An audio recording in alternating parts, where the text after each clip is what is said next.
hacia un lado. Fíjense, ahora sí conversa, saque su celular ya. Media hora más así. falta todavía. La otra también.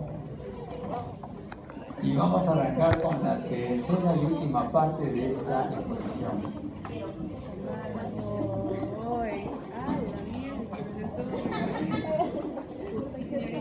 ¿Estamos listos? Bien. En relación con la filogenia del cerebelo, debemos de ver de que esta se ha desarrollado en bandas. La primera que se desarrolló fue el arquicerebelo. El arquicerebelo apareció el cerebelo en los peces y en los peces estuvo íntimamente relacionado con el sistema vestibular. El pez necesitaba pues reconocer lo que era un desplazamiento hacia adelante, hacia atrás, arriba, abajo, lateral izquierdo, lateral derecho, para poder ir tras su presa o escapar del depredador. Entonces esto se convirtió en una parte fundamental. Y aquí se desarrolló el arquicerebelo en el lóbulo flóculo nodular. Y aparentemente para algunos libros parte también del vértice, pero que está relacionado para algunos libros con el núcleo fastigial o el techo. Posteriormente, cuando estos peces salieron a la tierra y sus aletas se convirtieron en patas, tuvieron que vencer la fuerza de gravedad y una serie de funciones como era la locomoción y mantener el tono antigravitatorio, el tono de estiramiento y todas esas cosas, de tal manera de que ahí apareció el paleocerebelo y su comunicación muy estrecha con la médula espinal. ¿Okay? Y aquí en el paleocerebelo fueron bandas paravermianas las que comandaron esto. Y en relación con el núcleo globoso y el poliforme, también llamado interpuesto anterior y posterior.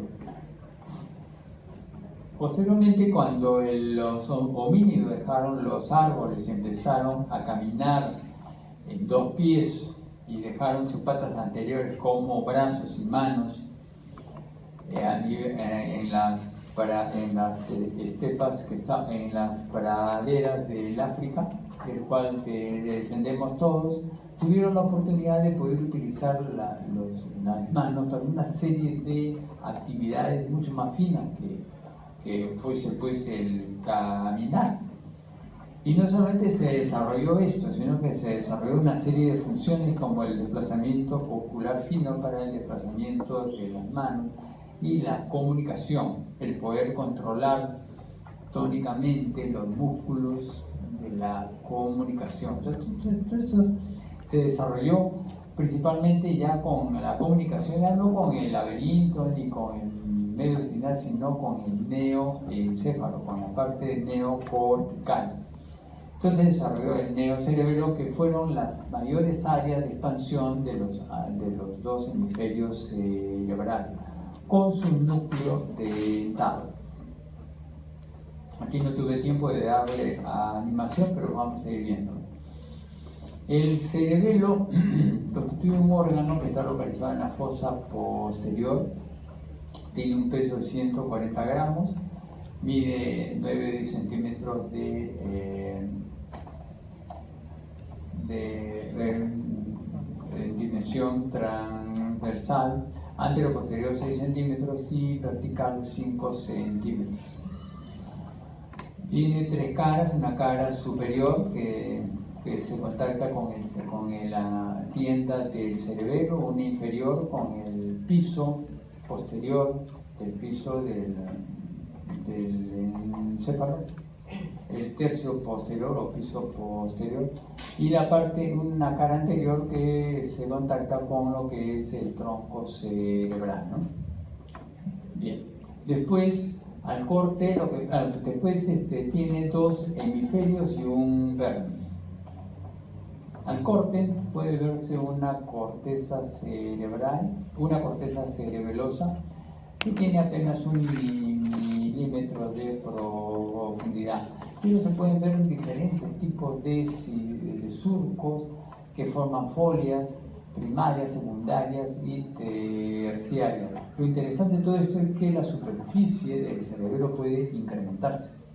Y tanto se puede incrementar que un órgano que apenas tiene el tamaño de un puño aproximadamente, la superficie puede llegar a 50 centímetros cuadrados, es decir, medio metro de amplio, bastante grande. Por otra parte, vamos a ver de que por dentro de la corteza cerebral vamos a ver una sustancia blanca denominada médula cerebelosa, en la que se encuentran los diferentes núcleos. Tenemos los núcleos grises profundos, el dentado a manera de una bolsa con la parte abierta hacia la parte ventral. Tenemos el núcleo globoso y en boliforme, y los núcleos del techo o fastigio. Por otra parte, el cerebelo se puede dividir en un lóbulo anterior, un lóbulo flóculo nodular y un lóbulo posterior. Estas cosas lo vamos a ver ahora. Ok, vamos a ver. Ahora, hay una serie de divisiones anatómicas clásicas que se han llevado y se han estudiado siempre. Aunque no tiene mucha aplicación funcional ni clínica, pero bueno, vamos a revisarlo rápidamente, porque no tiene mucha trascendencia. A nivel del vértice y de los hemisferios. Empezamos con lo que es la língula en esta región. Después tenemos a nivel del vértice lo que es el lóbulo central. Después vamos a tener el culmen. Luego tenemos el declive, la folia. Tenemos el tuber, tenemos la pirámide, la úvula y el nódulo, ¿ok? La língula se correlaciona en el nivel hemisférico con la víncula, el lóbulo central, con el ala del lóbulo central, el culmen, con lo que es el lóbulo cuadrilátero anterior, el declive cuadrilátero posterior, la folia, semilunar superior, tuber, semilunar inferior, pirámide, el epigástrico, la úvula con la amígdala y el nódulo con el flóculo. ¿Ok, jóvenes? Bien. Después, tenemos tres cisuras. Una cisura primaria, tenemos una cisura circunferencial y una cisura posterolateral. ¿Qué es lo que separa ellos? Por delante de la cisura primaria tenemos el lóbulo anterior. Entre la cisura primaria y de lo que es la cisura posterolateral vamos a ver el lóbulo posterior que es más grande. Y por detrás de la cisura posterolateral tenemos el lóbulo flóculo nodular. ¿Ok, jóvenes? Es terrible. Bueno, vamos a seguir. Por encima de la cisura circunferencial tenemos la cara superior. Y por debajo del mismo tenemos la cara inferior. Así que acá viene un montón de preguntas. Ustedes lo van a revisar. Tomo una foto y con su celular van a estar ahí si quiero ver. Eso, ahí sí está bueno. Ok, jóvenes. Vamos a ver la anatomía microscópica. La corteza cerebelosa. Si bien aparentemente hay una diferencia, digamos, a ojos vista entre los hemisferios y el vértice, cuando se hace estudio histológico todo es exactamente igual, no hay cambio, toda la corteza cerebelosa es exactamente igual y está representado por tres capas. Tenemos en esta tinción de Kuber-Barrera tres capas: una capa molecular externa, una capa de célula de Purkinje medio y una capa granular dentro, ¿ok? Con esta tinción, con anticuerpos fluorescentes a células de Purkinje, se puede ver las mismas células de Purkinje con sus arborizaciones dendríticas a nivel de la capa molecular. Vamos a revisar cada una de ellas. La capa granular que está acá tiene las denominadas células granulosas, células pequeñas de apenas 6 a 8 micrómetros. Son miles de millones de células que se encuentran ahí y forman, con su forma como gránulos, forma la capa con el mismo nombre. Estas células van a tener unas dendritas cortas y un axón que va a atravesar la capa granular, la Purkinje y la molecular, y en este nivel se van a dividir a manera de una T, formando las fibras paralelas. La otra célula es denominada célula de Golgi. La célula de Golgi también se encuentra en la capa granular. Ella va a tener conexión con la fibra que vienen, fibras musgosas, y se van a conectar con las células de Purkinje. Tenemos en la misma capa granular, además de estos dos tipos de células, tenemos la célula de Lugaro, la célula monodendrítica en penacho. Tenemos a continuación la capa de células de Purkinje, que estamos viendo acá, que son células de estructura mucho más grande y unos árboles dendríticos enormes, lo más grande que hay en nuestro cerebro. Pero su distribución no es frondosa como un árbol, sino es en forma laminar. Se distribuye todo, pero en una lámina. ¿Okay? En la capa plexiforme es donde se está distribuida, está ocupada prácticamente por las arbolizaciones dendríticas de las células de Purkinje. Pero también se van a encontrar las denominadas células estrelladas, que tienen ese nombre por su forma, y también las células en cesto, que su axón va a conectarse con el cuerpo de las células de Purkinje.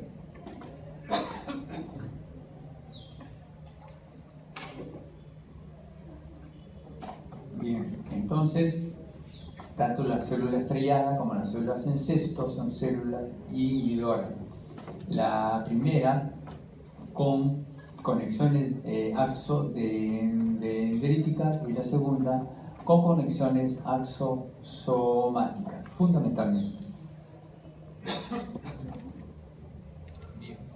Bien, acá lo que vamos a ver de que existe una serie, vamos a completar eso acá. Vamos a ver de que existe una serie, por ejemplo, el sistema aferente. El sistema aferente va a estar dado por las fibras musgosas, que viene acá, va a terminar a nivel de las glomérulos cerebelosos, contactándose con las denominadas células granulosas. Tenemos las fibras trepadoras, de que van a pasar y van a unirse directamente con las células de Purkinje, van a trepar por él, se llama trepadora, y van a contactarse con su árbol dendrítico. Pero también tenemos fibras rosariadas, que no solamente van a terminar como las musgosas a nivel de la capa granular, o la trepadora que va a terminar en la capa de la célula molecular. Las rosariadas terminan en todas las capas. Y tenemos una serie de fibras, como fibras adrenérgicas, serotoninérgicas, colinérgicas, orexinérgicas, peptidérgicas e histaminérgicas.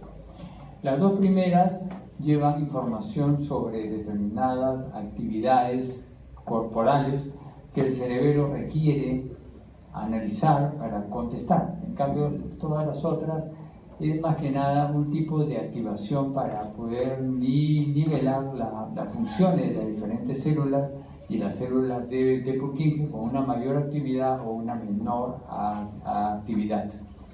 La información que ellos llevan no tiene que ser analizada, no es para que la célula de Purkinje analice esto. Toda esta información está destinada a modular y a regular la función de las otras células, fundamentalmente. Las células musgosas y trepadoras no solamente llegan acá, sino que antes van a hacer contacto con el núcleo central. Entonces, en este esquema vamos a ver las capas celulares, que son tres, el sistema aferente, que lo he mencionado, las neuronas intercalares, que son inhibidoras fundamentalmente, y el sistema eferente dado por las células de Purkinje. Las únicas células cuyos axones abandonan la corteza cerebelosa son las células de Purkinje, que son inhibidoras, y ellas terminan en los núcleos centrales del cerebelo. ¿Okay? Entonces las fibras musgosas y trepadoras tienen diferentes orígenes. Las células musgosas, diferentes fuentes, excepto el núcleo olivar inferior. En cambio, la célula trepadora viene desde el núcleo olivar inferior exclusivamente. Ok, este ya lo hemos visto. Este también. Ok, ¿cuáles son las conexiones corticales? Acá vamos a ver algunas de ellas. Acá tenemos aferencias. Las aferencias, vamos a ver que tenemos las fibras musgosas. Tanto las fibras musgosas como las fibras trepadoras son excitadoras. Las fibras musgosas van a llegar y a nivel de la capa granular va a terminar en parte directamente sobre la célula granulosa o indirectamente sobre la célula granulosa, pero a través del glomérulo cerebeloso. ¿Ok?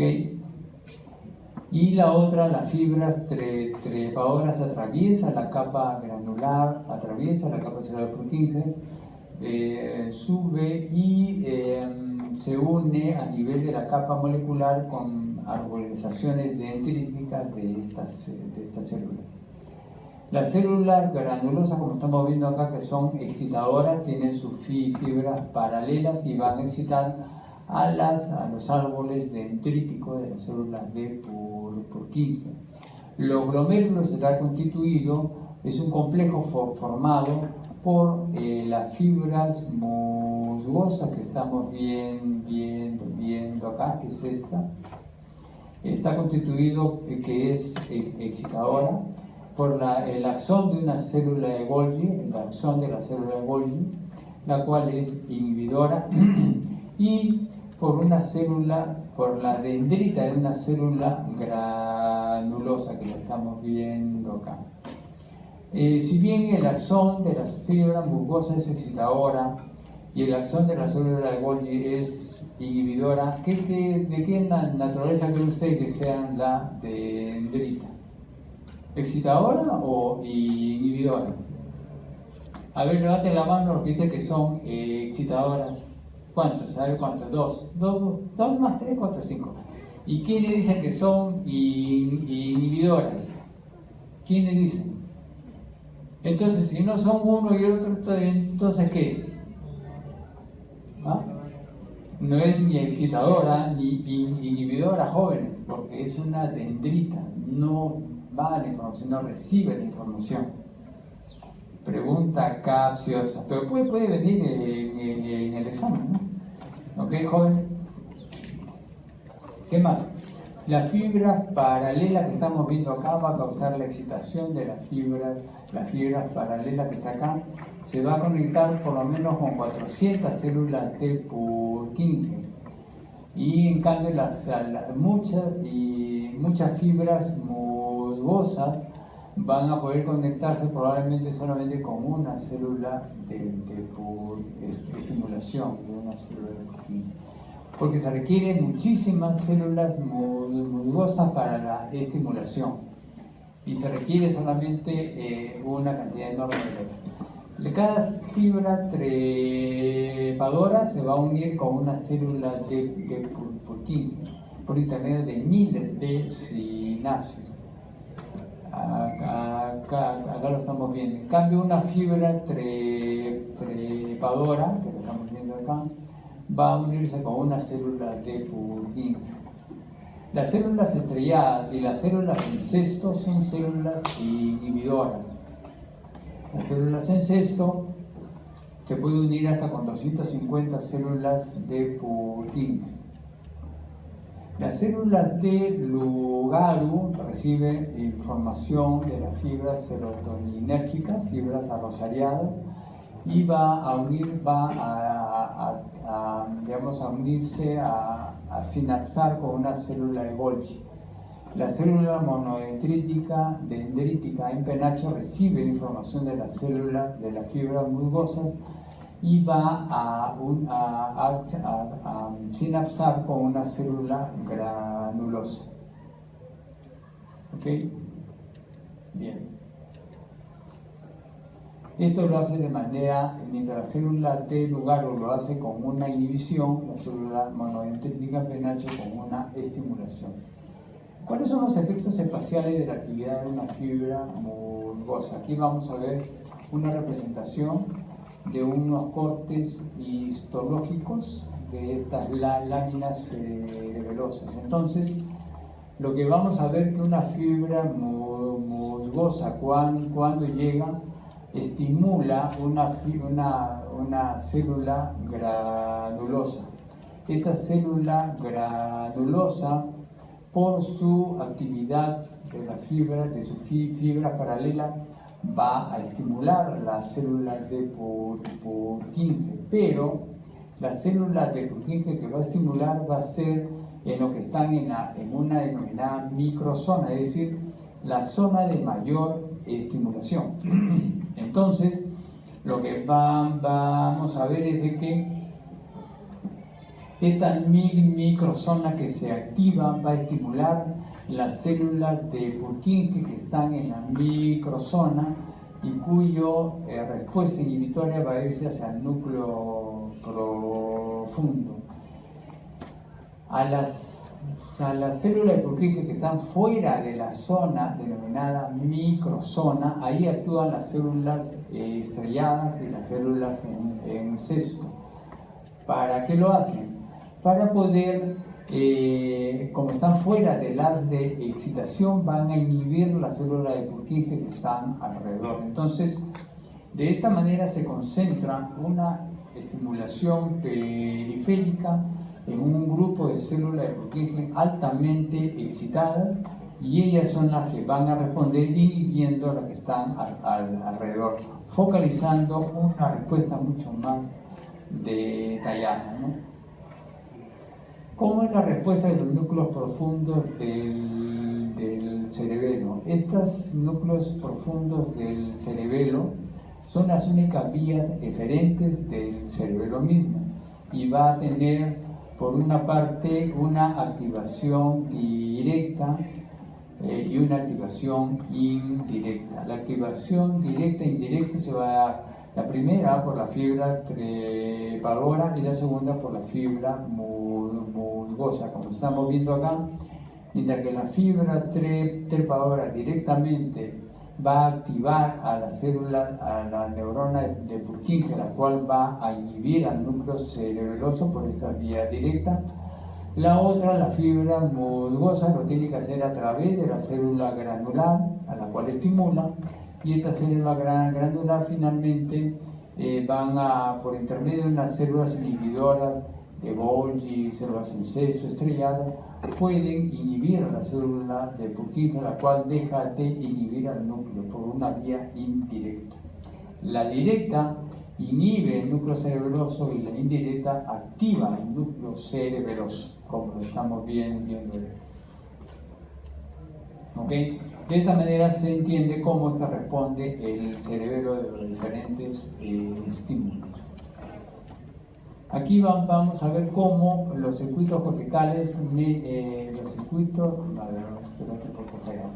los circuitos moduladores básicos de la corteza cerebelosa. Vamos a ver los circuitos corticales mediante fibras trepadoras y musgosas. Aquí depende, si es solamente una fibra, las fibras paralelas las que estimulan, va a tener una respuesta. Pero si la estimulación va a ser por fibras paralelas y fibras trepadoras, va a haber otra respuesta. En el primer caso, va a haber una potenciación a largo plazo, LTP, de acuerdo a las siglas en inglés.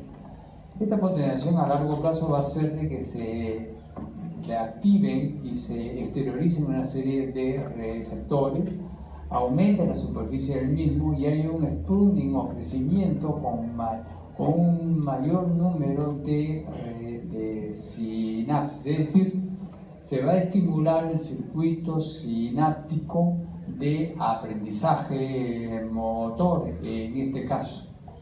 los atletas, deportistas, entonces van a continuamente estar en ejercicio y van a poder controlar bien sus músculos, sus articulaciones, gracias a esta potenciación a largo plazo. Sin embargo, cuando se deja de usar algo, entonces el sistema nervioso no mantiene activa una serie de circuitos inútiles que no se usan. ¿Y cómo hace para eliminar eso? No es que las mata, simplemente porque las dos actúan aquí ya, están actuando ambas, hay una depresión a largo plazo. Lo contrario, o el LDP, de acuerdo a las siglas en inglés. Entonces hay un sentido inverso, hay una menor esterilización de receptores, disminución de la superficie de contacto y inhibición y de la formación de nuevos brotes. De tal manera de que los circuitos que no se usan se desactivan y se activan los circuitos que se usan, de tal manera que esto se puede ver, por ejemplo, pianistas excelsos a nivel internacional, ellos tienen que ensayar todos los días. Cuando ellos dejan de ensayar, y los expertos lo dicen, cuando dejan de ensayar un día, él se da cuenta que no está bien. Cuando dejan de ensayar 4 o 5 días, ya los amigos se dan cuenta. Y si dejan de ensayar una semana, ya el público en general se da cuenta. Porque estos circuitos son activos. Todos los días se forman circuitos, se refuerzan circuitos o se inhiben circuitos. Depende de lo que uno usa. Y eso es bueno porque imagínense ustedes, si siempre se crean nuevos, va a faltar espacio para la formación de nuevos circuitos. Pero depende de lo que uno lo use, ¿no? En qué usa sus recursos. Para ver lo que son circuitos corticales moduladores mediante interneuronas, tenemos la célula de Golgi, las células en cesto, tenemos la célula estriada y la célula monodendrítica en penacho. Acá tenemos un circuito dado por una célula de Golgi. Esta célula de Golgi va a tener una activación por una fibra trepadora. Esta célula de Golgi puede, en este caso, inhibir a esta célula que es la célula granulosa y con sus fibras paralelas, pero a la vez estas fibras paralelas de esta célula granulosa activar a la célula de Golgi para que cause su inhibición. Es decir, es un circuito que se mantiene. Las fibras trepadoras, por otra parte, puede activar también a la célula de Golgi, inhibiendo a la célula granular. Es decir, se crea un circuito. Otro mecanismo podría ser que las células en cesto y las células estrelladas lo que van a causar es la inhibición de las células de Purkinje, las cuales estaban siendo activadas por las células granulosas secundaria a la activación de una fibra musgosa, es decir, se crea otro tipo de circuito. Y todo en el cerebro funciona así, con circuitos reverberantes ya estereotipados para todo, para la parte motora y para otras funciones que no hay tiempo de explicar, que son la parte cognitiva, motivacional, emocional, porque el cerebro también interviene. En relación con la anatomía funcional, vamos a ver de que mucho se parece a lo que es la distribución filogenética, pero esta distribución funcional se basa en las conexiones que se lleva a cabo entre la corteza cerebrosa, es decir, las células de Purkinje, con sus núcleos respectivos. En este caso, como vemos acá, los núcleos vestibulares se comportan como si fueran núcleos propios que estuvieran dentro del cerebelo, de tal manera que se forma un sistema vestíbulo cerebeloso espino cerebeloso y cerebro cerebeloso, que vamos a ver ahora.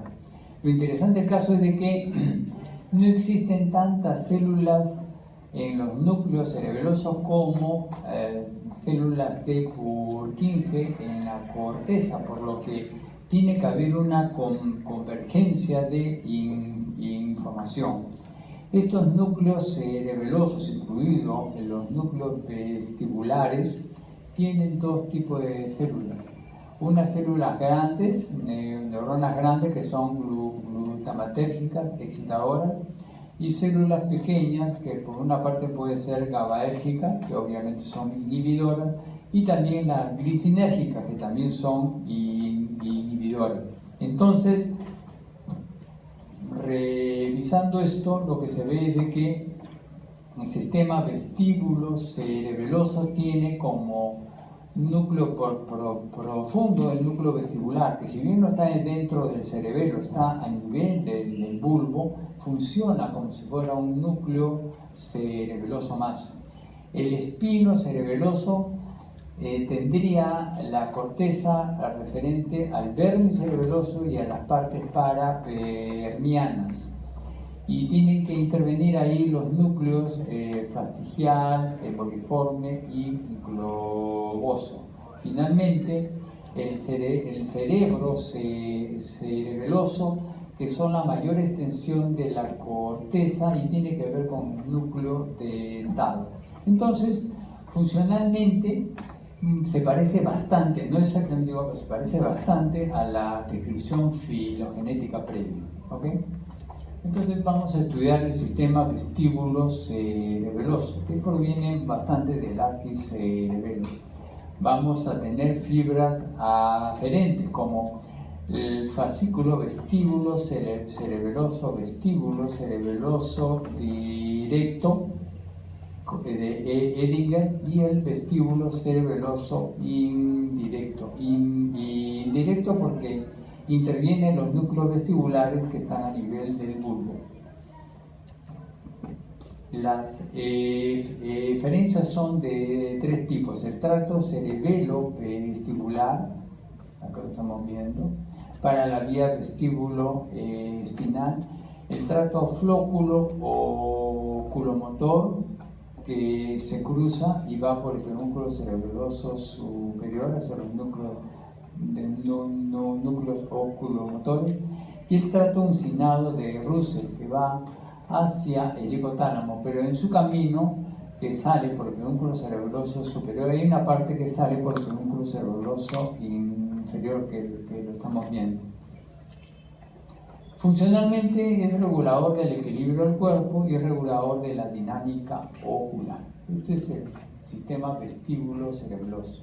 El sistema espino-cerebeloso, el cerebelo, tiene una distribución somatotópica de la musculatura, articulaciones del cuerpo para la propiocepción inconsciente de triplicada, con un homúnculo en el lóbulo superior y dos homúnculos en el lóbulo posterior, uno a cada lado. Lo interesante de esta arquitectura compleja es de que lo que se refiere a la cabeza, el cuello y el tronco están bastante, digamos, restringidos a lo que es el vermis cerebeloso, y las partes apendiculares más externamente. Tenemos aferencia de la médula espinal y del tronco del encéfalo. De la médula espinal tenemos la siguiente. La primera es el tracto espino-cerebeloso anterior, o también llamado tracto de Bongo, pues que lo vemos acá, procedente de la lámina 7 de la región lumbar y sacrocoxigia, de tal manera que tiene que ver con una parte de los miembros inferiores, pero no toda. La otra es el tracto espino-cerebeloso posterior o de Fleischmann, que lo estamos viendo acá. Este tracto proviene desde los núcleos de Clark, de la columna Clark, de D1 a L2, por lo que las aferencias llegan desde el tronco y parte también del miembro inferior. Finalmente tenemos el tracto cúneo cerebeloso, que lo estamos viendo acá, el tracto cúneo cerebeloso, y que proviene del núcleo cuneado a nivel del bulbo y que se refiere a las aferencias de los miembros superiores. Ok, jóvenes, buenas noches, buenas noches, buenas noches. Ya. Ok, jóvenes, acá sí están. Ahora vamos a ver las aferencias del tronco cerebral. Las aferencias del tronco cerebral tenemos acá el haz olivo-cerebeloso, y el olivo-cerebeloso ya lo hemos visto que todas las fibras trepadoras vienen exclusiva y específicamente del núcleo olivar del bulbo. La otra vía es la vía retículo cerebeloso. La otra vía es el tracto tecto cerebeloso, que viene desde el colículo superior e inferior para los reflejos respectivos. Tenemos el tracto trigémino cerebeloso. Tenemos el tracto rubro cerebeloso. El cerúleo cerebeloso por fibras arrozariadas. El tracto serotoninérgico cerebeloso, la misma fibra, y también las aferencias hipotalámicas. Estas son las aferencias del tronco cerebral. Tenemos que ver que el núcleo olivar inferior recibe aferencias de todos estos núcleos que se encuentran acá, y los núcleos olivar accesorio medial y dorsal desde la médula espinal.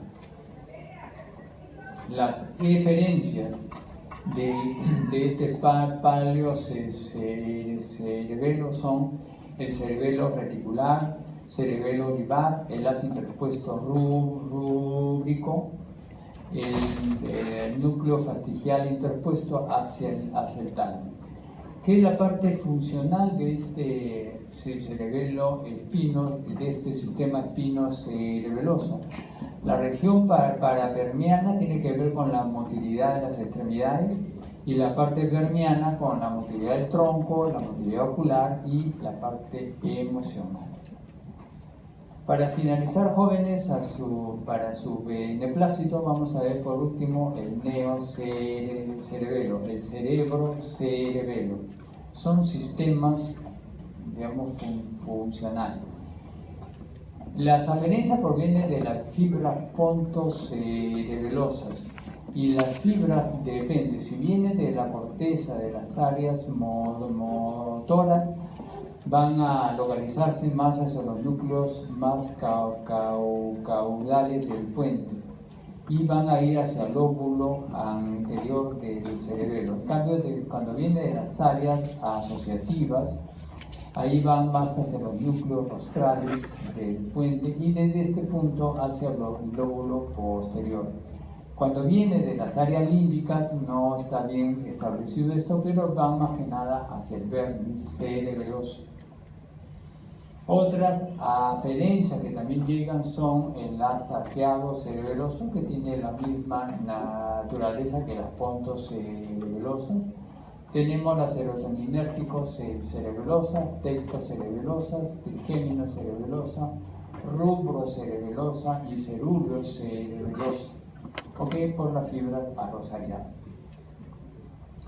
Y las eferencias vienen a ser el fascículo dentotalámico. En realidad es dentotalámico y dentorubrotalámico. De aquí ya llega la vía hacia la corteza cerebral.